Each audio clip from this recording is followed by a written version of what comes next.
예수님께서 더러운 귀신 들린 외아들의 귀신을 내쫓아 주셨어요. 이 더러운 귀신이 말이죠, 그 외아들을 사로잡으면 아이가 거꾸로지는 거예요. 또 심한 경련을 일으키고 발발 떨고 애가 어찌할 바를 모르는 거예요. 그러니까 이 외아들은 귀신이 사로잡히면, 잡히기만 하면, 귀신에게 잡히면 몸이 몹시 상하게 되는 거예요. 이런 아이를 둔 부모, 얼마나 기가 막힌 이야기예요. 아무리 해도 이 아들을 고칠 수가 없어요. 예수님께서 이 더러운 귀신 들린 외아들을 고쳐주시고 말짱하게 아이가 된 거예요. 외아들이. 이 아이를 아버지한테 주니까 사람들의 반응이 어떻겠어요? 놀랍다. 놀랍다. 세상에 어떻게 이런 일이, 이런 우리가 난생 처음 보는 일이다. 사람들이 박수를 치고 말이지. 예수님 당신이 최고입니다. 찬사를 보내고. 그 당연하지. 그때 예수님 제자들한테, 야, 이 말을 너희 귀에 잘 담아두어야 돼. 이 말을 귀에 담아두라는 거예요.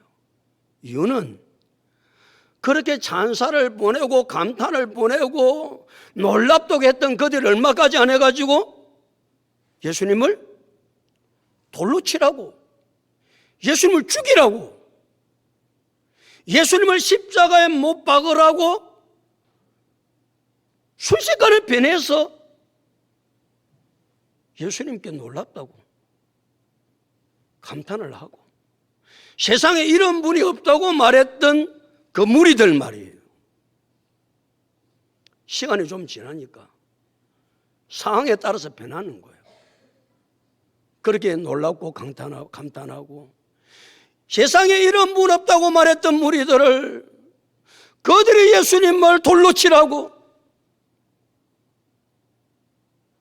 죽이라고 한 입에서 두 말 하는 거죠. 사람은 상황에 따라서 말을 바꾸지요. 이 말했다가 저 말했다가. 그래서 야고보서 3장 10절 11절에서 한 입에서 찬송과 저주가 나오는 도다. 내 형제들아, 이것이 마땅하지 아니하니라. 샘이 한 구멍에서 단물과 썬물을 내겠느냐? 여러분, 한 입에서 두 말 하는 것이 마땅합니까? 왜 대답을 안 하노?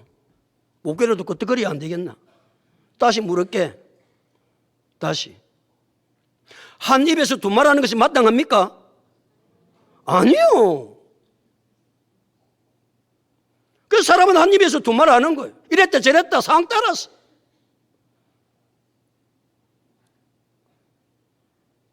하나님 묻는 거예요. 샘이 한 구멍에서 단물과 썬물을 낼 수 있겠느냐고 묻고 있습니다. 낼 수 있습니까? 대답 좀 해라 안 가나? 낼 수 없습니다.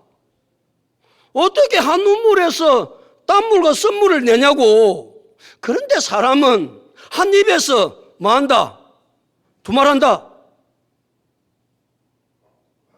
하나님의 사람은 말하면 그 말에 대한 책임을 져야 한다. 한 입에서 뭐 하면 안 된다. 두 말 하면 안 된다. 예수님께 예수님께서 사람들이 난리를 지니까 말이죠. 놀랍다. 세상에 어떻게 이런 분이 계시냐고 말이죠. 감탄을 하고 그러니까 잘 들어. 이 말을 너희 입김에 담아둬봐. 저들 앞으로 어떻게 하는지.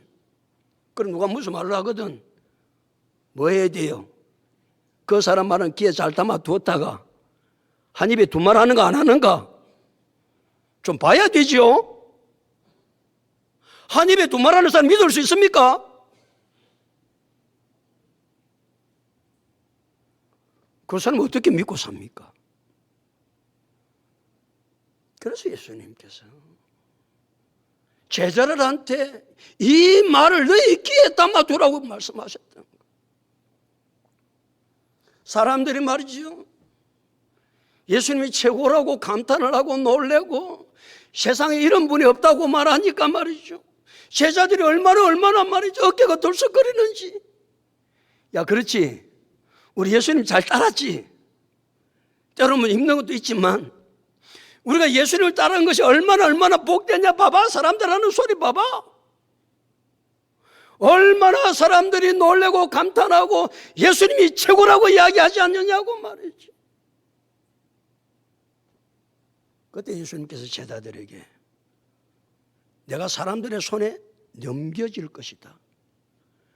내가 고난을 받을 것이고 내가 십자가에 못 박혀 죽을 것이다.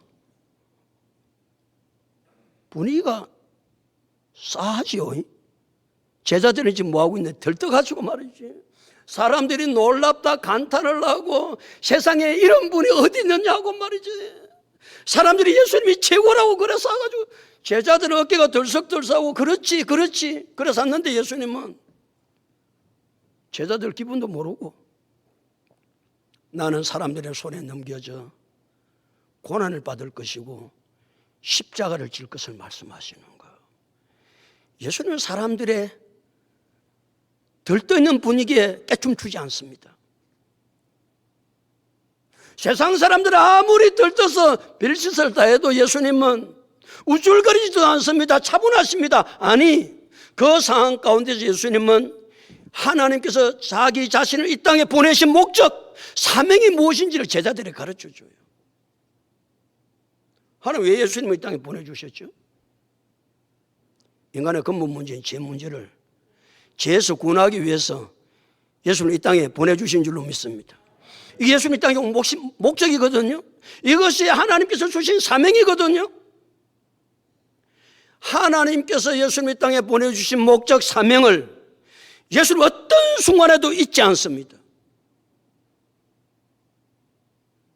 들뜨지도 않습니다. 우쭐거리지도 않습니다. 그들의 말에 편성하지도 않습니다. 오직 예수님은 예수님이 하셔야 될 이 땅에 오신 목적, 사명만을 밝히시는 겁니다. 예수님이 이 땅에 오신 목적은 인간을 죄에서 구원하기 위해서 오셨고, 그러게 우리를 예수 믿게 하신 목적도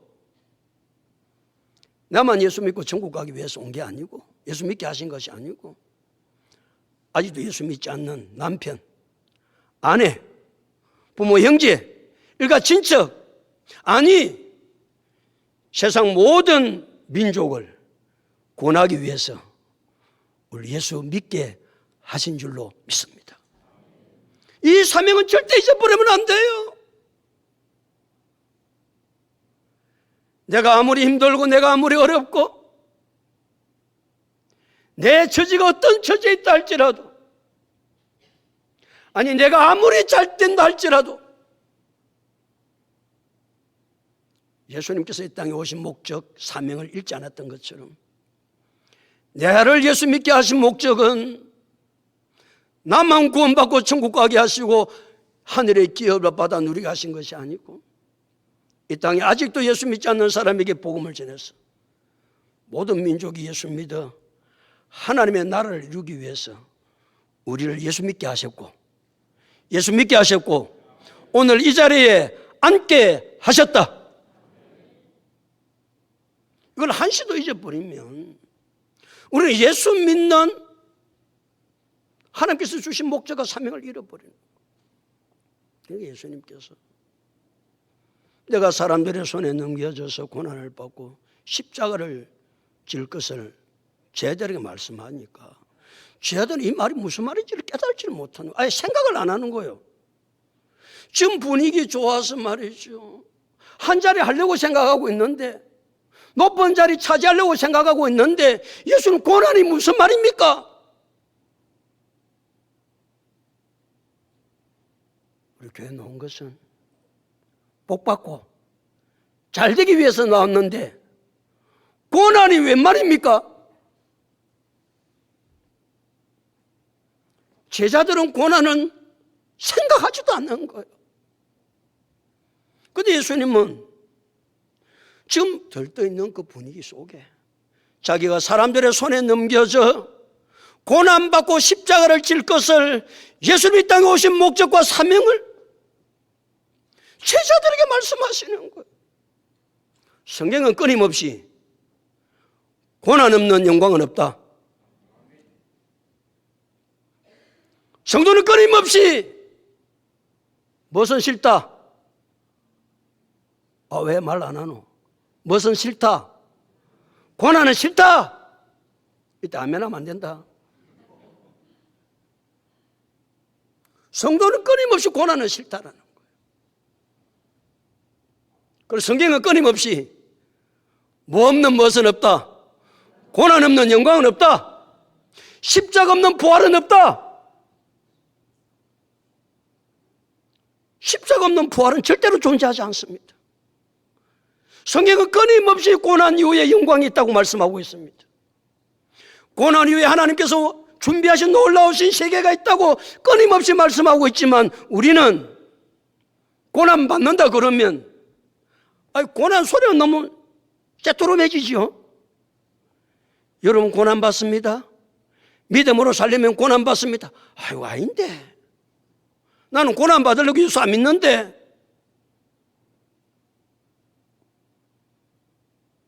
그래서 로마서 8장 17절 우리가 그와 함께 영광을 받기 위하여 고난도 함께 받아야 할 것이니라. 아멘이죠. 우리가 그와 함께 영광을 받기 위하여 고난도 함께 받아야 할 것이니라 말씀. 이게 진리입니다. 사랑하는 성도 여러분, 여러분 지금 어떤 고난 가운데 있습니까? 이 고난은 영광으로 나아가게 하는 하나님의 징검다리인 줄 알고 이 고난을 넉넉하게 이기는 하나님의 사람들이 다 될 수 있기를 예수 그리스도 이름으로 축복합니다. 고난이 있다고 말하니까 제자들은 새토름 해가지고 예수님께서 내가 사람들의 손에 넘겨져 고난받고 십자가를 진다는 것 예수님 말씀하셨는데 예수님 왜 고난을 받으셔야 됩니까? 묻기도 두려워했다 그랬어요. 왜냐하면 빌립보 가이사라 사건 때문에 그런 거예요. 가이사라 빌립보 지방에서 예수님께서 내가 제사장들과 장로들과 서기관들에게 많은 고난을 받고 무슨 고난을 받고? 많은 고난을 받고 그랬어요. 근데 예수님 대충 내가 고난 받는다 그런가요? 장로들과 대제사장들과 서기관들에게 많은 고난을 받고 죽임을 당할 것이다.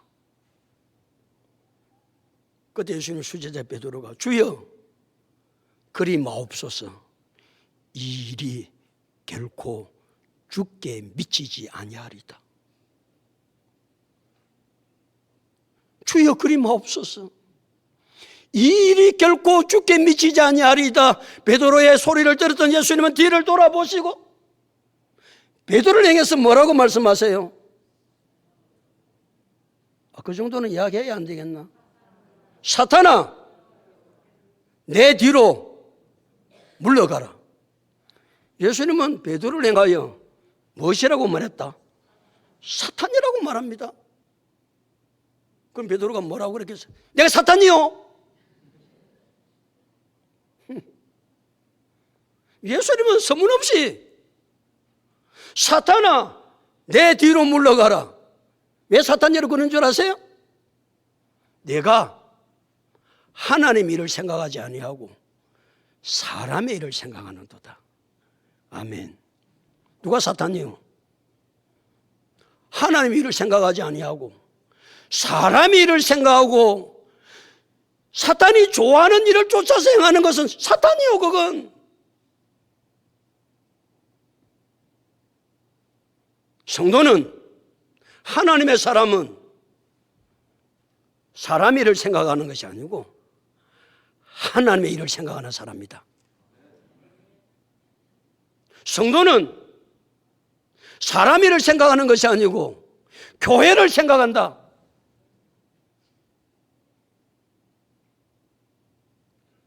여러분, 우선순위를 바꾸면 안 됩니다. 그래서 예수님께서 산상보훈을 말씀하실 때 마태복음 6장 33절에 그런즉 너희는 먼저 그의 나라와 그의 의를 구하라. 그리하면 이 모든 것을 너희에게 더하시리라. 할렐루야. 먼저 그의 나라와 그의 의입니다. 하나님의 나라입니다. 하나님입니다. 성도는 우선순위를 이제 놓치면 안 됩니다. 우리 우선순위는 사람이 아니고 하나님이고, 우리 우선순위는 사람이 아니고 교회입니다. 교회. 이걸 이제 뒤바꾸면 뭐가 되는 거요? 말하기 싫지? 사탄 된다, 사탄. 예수님께서 하신 말씀이에요. 사탄아, 내 뒤로 물러가라. 너는 하나님의 일을 생각하지 아니하고 사람의 일을 생각하는도다. 하나님은 지금도 살아계세요. 먼저 하나님과 예수님께서 피로 값주신 교회를 먼저 생각하면 우리의 모든 삶의 책임은 하나님이 지십니다. 이 믿음이 있으면요, 언제나 우선순위를 바꾸지 않습니다. 우리의 삶의 우선순위는 하나님, 우리의 삶의 우선순위는 교회. 사랑하는 성도 여러분, 2024년 상반기도 마치고 이제 하반기를 접어들었어. 우리의 삶을 한 발자국 한 발자국 살아갑니다. 지금도 하나님은 살아계세요.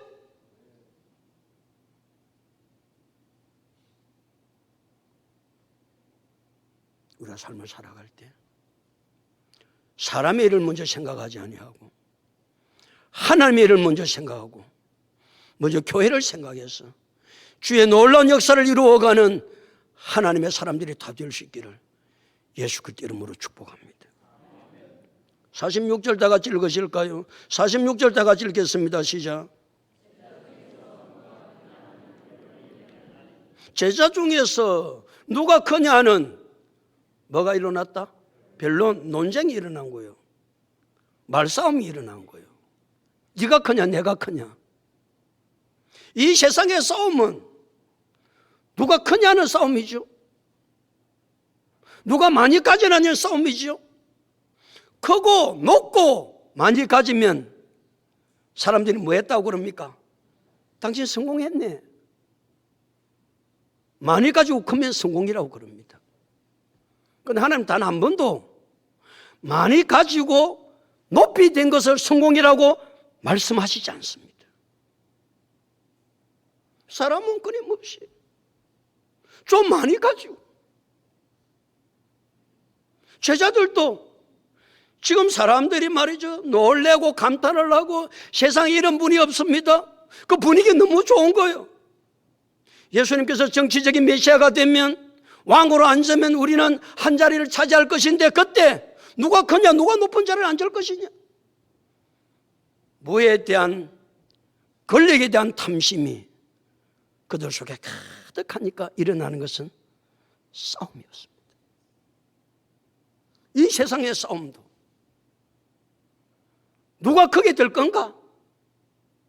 누가 많이 가질 건가? 탐심. 권력에 대한 탐심이, 물질에 대한 탐심이 생기면 탐심은 사람을 타락시킵니다. 탐심이 들어오면 사람은 망합니다. 부모도 형제도 없어요. 뭐가 들어오면? 탐심이 들어오면요. 정치적인 탐심이 들어오면 높은 자리에 앉으려고 어떻게 합니까? 당이 어디 있노? 당이고 뭐 네 당이고 내 당이 없어요. 아니 물질의 탐심이 들어오면 아버지도 없다니까 죽인다니까.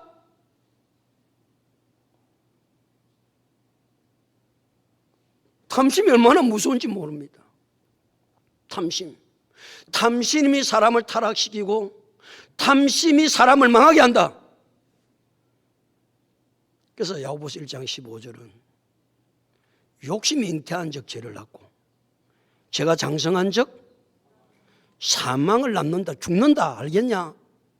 탐심 생기면 죽어. 그리고 우리의 신앙생활은 끊임없이 뭐과의 싸움이다? 탐심과의 싸움이에요. 왜? 타락한 인간은 끊임없이 뭐가 올라오니까? 탐심이 올라오니까. 얼마나, 아이고, 니보다는 내가 돈 좀 많이 벌어야 될 낀데, 무자면 돈 좀 많이 벌이고. 니보다는 내가 좀 높아져야 될 낀데, 니가 높은 자리, 니가 뭐 땅 대표 된다고 내가 돼야지. 이러는 거 아니에요? 끊임없이 싸우는 거예요. 그래서 갈라디아서 5장 24절, 그리스도 예수의 사람들은 육체와 함께 그 정욕과 탐심을 십자가에 뭐 했느니라? 못 박았느니라. 못 박는다는 말은 죽인다는 말이에요. 우리 속에는 끊임없이 탐심이 일어나거든. 이 탐심을 죽이지 아니하면 내가 뭐한다? 타락합니다. 이 탐심을 죽이지 못하면 나는 뭐한다? 망합니다. 그러니까 내가 타락하고 망하는 길은 다른 것이 있지 않습니다. 아담과 하와가 왜 하나님의 말씀에 불순종하고 죄를 짓습니까? 탐심 때문에 그렇습니다. 하나님같이 되고자 하는 탐심이 그들 속에 들어와서 예수님의 말씀에 불순종하고 죄를 짓고 인생은 망합니다. 인류의 조상 아담과 하와가 탐심 때문에 그랬던 것처럼 끊임없이 우리 속에도 일어나는 것은 무엇이다? 탐심이다. 뭐 때문에 타락한다? 탐심 때문에 타락한다. 뭐 때문에 망한다? 탐심 때문에 망한다. 그러기에 그리스도 예수의 사람들은 다른 사람 몰라도 내가 그리스도 예수의 사람이라고 한다면 그리스도 예수의 사람들은 육체와 함께 그 정욕과 탐심을 십자가에 뭐 했느니라? 못 박았느니라. 오늘 목 봤습니다. 다른 거 이기려고 하지 말고 어떻게 하면 내 속에 일어나는 탐심을 내가 이길 수 있을까? 하나님, 이건 인간의 힘으로 이길 수가 없고 하나님의 말씀과 성령의 능력으로 이 탐심을 이길 수 있도록 하나님 은혜를 허락하여 주옵소서. 누가 그냥 하는 싸움이 일어나니까 예수님께서 이제 그들을 교훈하시지요. 47절 다 같이 읽겠습니다. 47절 다 같이 시작.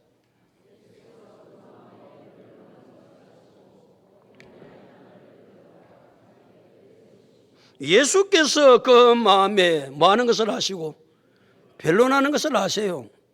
마음에 싸우는 것을 마음에 어떤 생각을 하고 있는지를 예수님이 꿰뚫어 보고 계시는 거예요.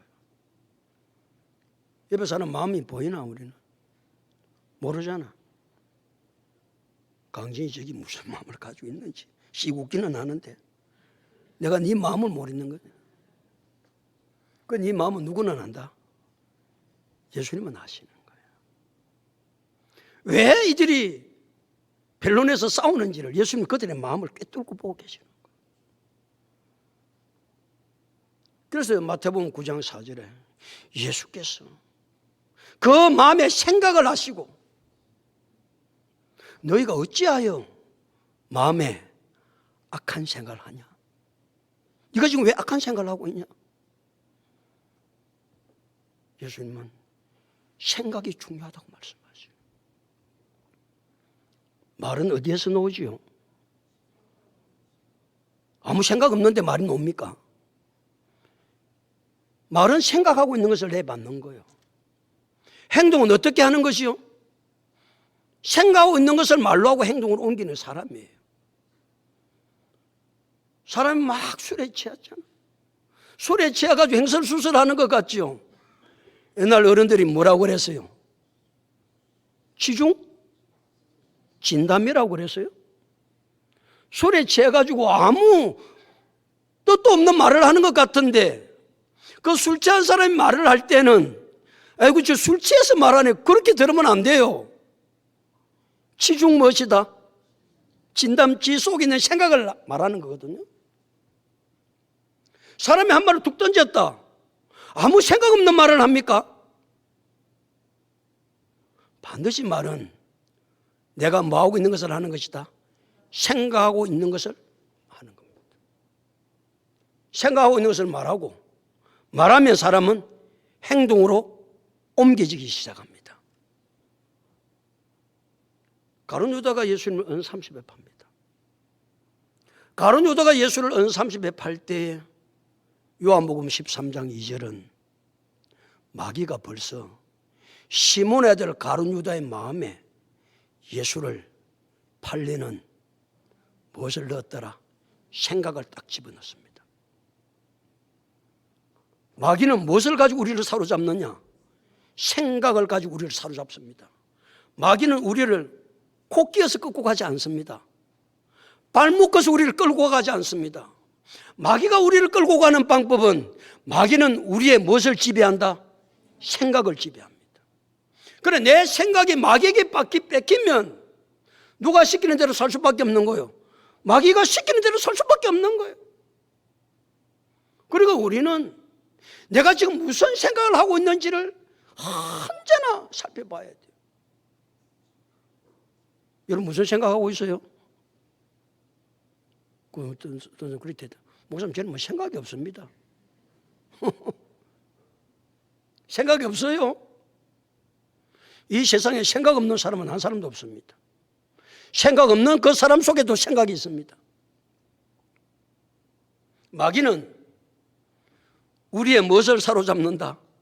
생각을 사로잡습니다.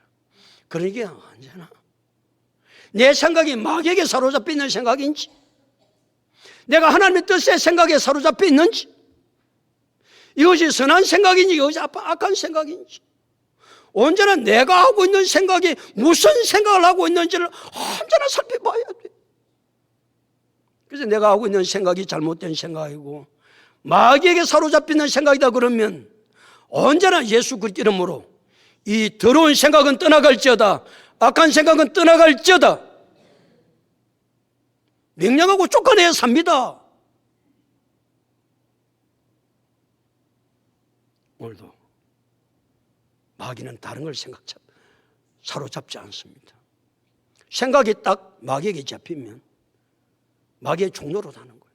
마귀의 종로로. 그럼 우리의 생각이 하나님의 말씀에 사로잡히면 하나님의 사람이 된다. 생각이 변해야 말이 변합니다. 말이 변해야 행동이 변합니다. 행동이 변해야 습관이 변합니다. 습관이 변해야 인격이 바뀝니다. 생각이 바뀌지 않으면 별짓을 다 해도 안 됩니다.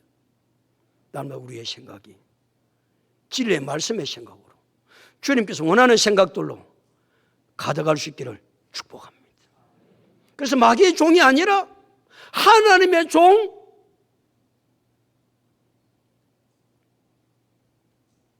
생각을 하셨던 예수님 어떻게 하시는가? 47절 다시 예수께서 그 마음에 변론하는 것을 아시고 그 다음에 읽습니다. 시작. 어린 아이 하나를 데려다가 자기 곁에 세우시고 어린 아이 하나를 데려다가 누구 곁에 세웠다? 예수님 곁에 세우시고 제자들 곁에 세우지 않습니다. 어린 아이를 예수님 곁에 세워요. 곁에 세운다는 말은 동등하다, 비슷하다 그런 말이에요. 그리고 예수님은 어린 아이가 자기하고 비슷하다고 어린 아이를 자기 곁에 세우는 거예요. 어린 아이는 일단 힘이 없습니다. 지혜도 없습니다. 재주도 없습니다. 어린 아이는 할 수 있는 게 아무것도 없는 거예요. 자, 내가 할 수 있는 것이 아무것도 없다고 생각하면 그때부터 그 사람은 겸손한 사람이 됩니다. 내가 뭘 잘한다, 내가 가진 것이 많다, 힘이 있다. 그 사람은 그때부터 교만하기 시작하는 거예요. 예수님께서 어린아이를 곁에 세우신 것은 예수님께서 자기 자신이 겸손하고 이 아이가 겸손한 것처럼 누가 겸손하기를 원하셨다? 제자들이 겸손하기를 원하셨던 거예요.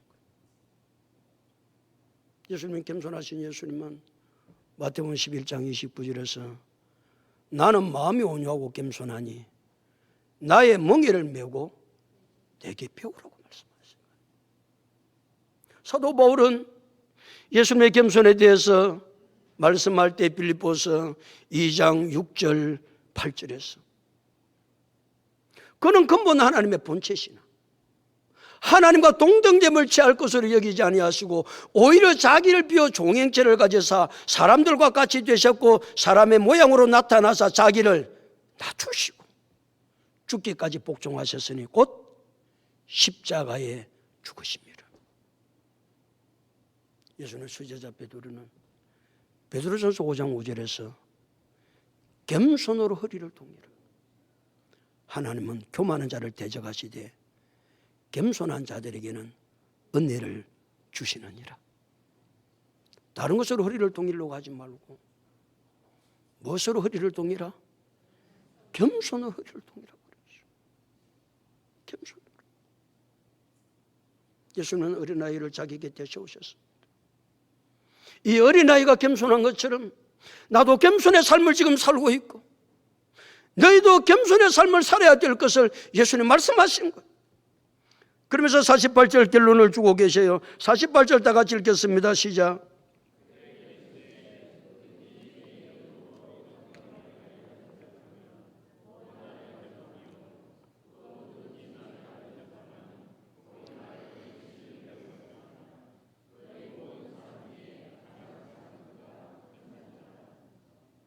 예수님께서 제자들이 이르시되 그들에게 이르시되 누구든지 내 이름으로 이런 어린 아이 하나를 영접하면 곧 나를 영접하며 또 나를 영접하는 자는 나 보내신 이를 영접하는 것이라. 예수님은 어린아이가 예수님과 하나님과 동등하다고 지금 말씀하시는 거거든. 그럼 어린아이가 예수님이냐 하나님이냐 그런 말을 하는 것이 아니고 예수님이나 하나님이나 그 중에 본성이 뭐냐? 겸손이다 그 말이에요. 우리는 예수님의 성품을 닮아서 우리 속에 이 교만의 본성이 물러가고 우리 속에 겸손으로 가득 차야 될 줄로 믿습니다. 예수님 어린아이를 곁에 세우세요. 비천하고 아무것도 할 수 없고 여러분 가장 비천하고 가난하고 아무것도 할 수 없는 사람을 옆에 사람은 세우기를 원하지 않습니다. 누구를 자기 옆에 세우려고 그럽니까? 돈 많고 똑똑하고 근시 있는 사람을 옆에 세우려고 그러죠. 예수는 그런 사람을 세우려고 하지 않았습니다. 어린아이를 자기 곁에 세웠습니다. 예수님 좋으시면 재림하십니다. 예수님 재림하신다니까. 별로 안 기다리는가 봐요. 예수님 곧 재림하십니다. 예수님 재림하시면 모든 민족을 딱 둘로 나눴습니다. 양과 염소를 나누지 딱 나눴습니다. 중간지대 있다 없다? 없습니다. 양이면 양, 염소면 염소지. 양과 염소와 비슷한 것은 존재하지 않습니다. 양과 염소를 딱 예수님이 가로 나누셔가지고 양은 예수님 오른편에 염소는 예수님 왼편에 두십니다. 그리고 오른쪽에 있는 양에게 이렇게 예수님이 말씀하십니다. 내 아버지께 복받을 자들이요 나와 창세로부터 너희를 위하여 예비된 나라를 상속받으리라. 그래서 예수님이 그들에게 말씀하시는 거예요. 그래서 예수님이 이렇게 이어가세요. 내가 줄일 때 먹을 것을 주었고 목마를 때 마실 것을 주었고 나그네 되었을 영접하였고 헐벗을 때 옷을 입혔고 병들었을 때 돌아보았고 옥에 갇혔을 때 너희가 왔느니라. 그러니까 오른편에 있는 이 양들이 말이죠, 주님, 어느 때 우리가 그런 일을 했습니까? 우리는 그렇게 한 일이 하나도 없습니다. 그때 마태복음 25장 40절에 예수님 이렇게 말씀하세요. 너희 중에 지극히 작은 자 하나에게 한 것이 곧 내게 한 것이니라.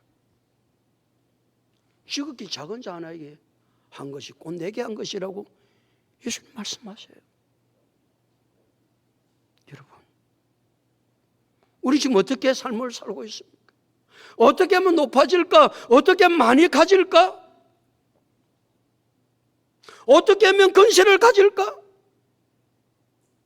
거기에 우리의 삶이 집중되어 있는데 예수님은 내가 높아지려고 하지 말고 뭐 하려고 해라?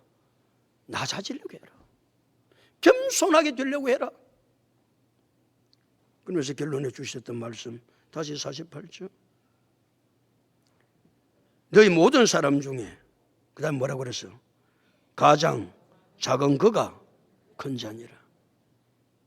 너희 모든 사람 중에 가장 작은 그가 큰 자다. 작은 자가 큰 자라고 예수님은 가르쳐 주시는 거예요. 높은 자가 큰 자가 아니고 작은 자, 낮은 자, 그가 큰 자다. 왜 예수님께서 그렇게 사시니까 하나님이 예수님을 큰 자로 높여주시거든. 그래서 빌립보서 2장 9절에서 11절은 앞에 예수님이 낮아지시니까 9절은 이렇게 시작해요. 이름으로 하나님이 그를 지극히 높여 모든 이름에 뛰어난 이름을 주사 하늘에 있는 자들과 땅에 있는 자들과 땅 아래에 있는 자들로 모든 무릎을 예수 이름에 꿇게 하시고 모든 입으로 예수 그리스도를 주라 시인하여 하나님 아버지께 영광을 돌리게 하셨느니라. 내가 낮아지면 짓밟히는 게 아니고 하나님이 어떻게 하신다? 지극히 높여주신다. 하나님이 높여주셔야 높은 사람이 되는 줄로 믿습니다. 내가 높은 자리를 차지하려고 해야 되는 것이 아니고 이 세상의 모든 주권은 하나님께 있으니까 하나님께서 우리를 높여주시고 하나님께서 우리를 잘되게 하셔야 살게 되는 줄로 믿습니다. 하나님 누구에게 그렇게 하신다? 낮아지려고 하는 겸손한 자에게 그렇게 하신다고 오늘 말씀하고 계세요.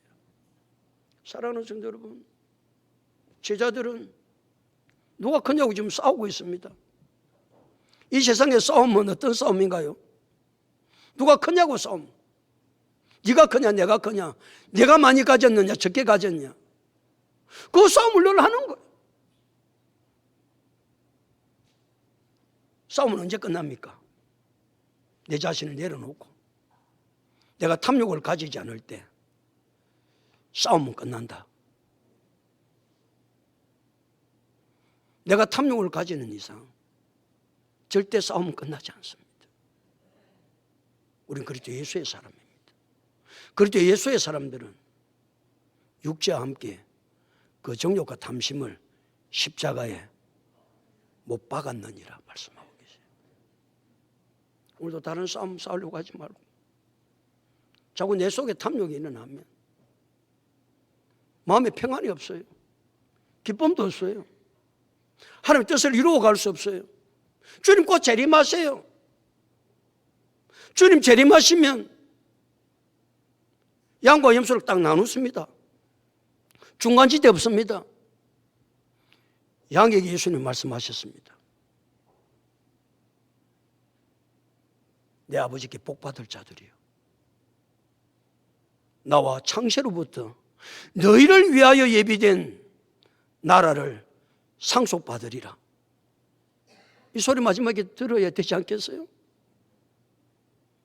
우리 마지막 결승점은 주님 오실 때인데 그때 가서 지극히 작은 자로 너희 모든 사람 중에 가장 작은 그가 큰 자니라. 마지막 주님 재림하셨을 때 겸손함으로 주님이 가장 높여주는 주의 영광의 나라에 들어갈 수 있는 우리 모두가 다 될 수 있기를 예수 그리스도 이름으로 축복합니다.